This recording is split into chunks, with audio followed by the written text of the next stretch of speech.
Welcome to my channel. ಇವತ್ತು ನಾನು ನಿಮಗೆ ಬೆಳ್ಳುಳ್ಳಿ ರೈಸನ್ನು ಹೇಗೆ ಮಾಡೋದಂತ ತೋರಿಸ್ಕೊಡ್ತಾ ಇದ್ದೀನಿ. ಇದಕ್ಕೆ ತುಂಬ ಏನು ಸಾಮಗ್ರಿಗಳು ಬೇಕಾಗೋದಿಲ್ಲ.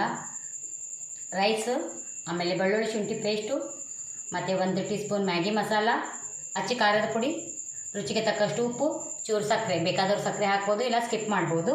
ಇದಕ್ಕೆ 1 ಟೀ ಸ್ಪೂನ್ ಎಣ್ಣೆ ಹಾಕೋಣ. ಇದಕ್ಕೆ ಜೀರಿಗೆ ಸಾಸಿವೆ ಏನೂ ಬೇಕಾಗೋದಿಲ್ಲ.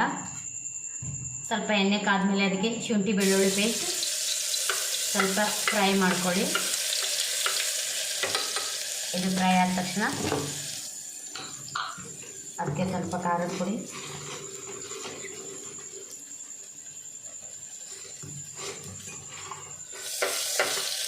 ಆಮೇಲೆ ಇದಕ್ಕೆ ರೈಸ್ ಹಾಕ್ಕೊಂಬಿಡಿ.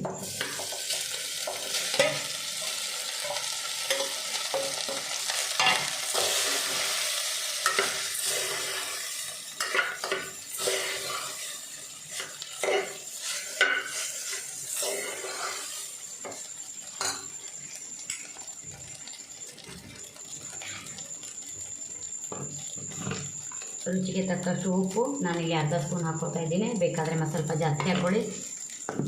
ಸ್ವಲ್ಪ ಸಕ್ಕರೆ, 1 ಟೀ ಸ್ಪೂನ್ ಮ್ಯಾಗಿ ಮಸಾಲ, ಇದನ್ನೆಲ್ಲ ಹಾಕಿ ಚೆನ್ನಾಗಿ ಕಲಿಸ್ಕೊಳ್ಳಿ.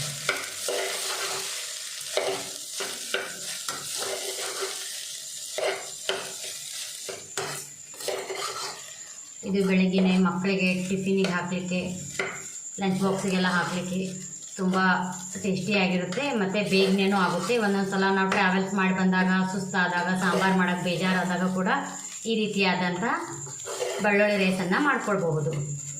ಇದು ಸ್ವಲ್ಪನೇ ಇಂಗ್ರೀಡಿಯೆಂಟ್ಸಲ್ಲಿ ರುಚಿಕರವಾದಂಥ ರೈಸ್ ರೆಸಿಪಿ ಆಗಿರುತ್ತೆ. ಇದು ಇಷ್ಟವಾದರೆ ಕಾಮೆಂಟ್ ಮಾಡಿ. Thank you.